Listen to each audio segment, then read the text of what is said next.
Yeah, mood in the camp's very good. Obviously the team, we've been on a good run this year. You know, I think our position in the league sort of showcases that we've been pretty consistent from the very start of the season. So got a very good win up in Zoya last week. Obviously someone actually informed me, our team manager informed me after the game, first time in 40 years that Gore have won at Sudi Stadium.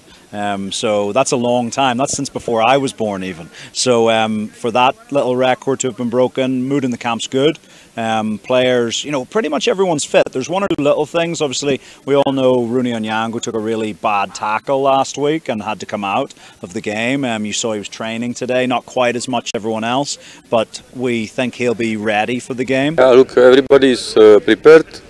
Mood is good. It's always is motivation by itself. You don't need to motivate players too much for this game. I agree with you. It's a big one. It's not only a big one in Kenya, it's a big one in Africa. So for me, it's the first time. So yes, it's about tactical preparation, physical preparation, mental preparation.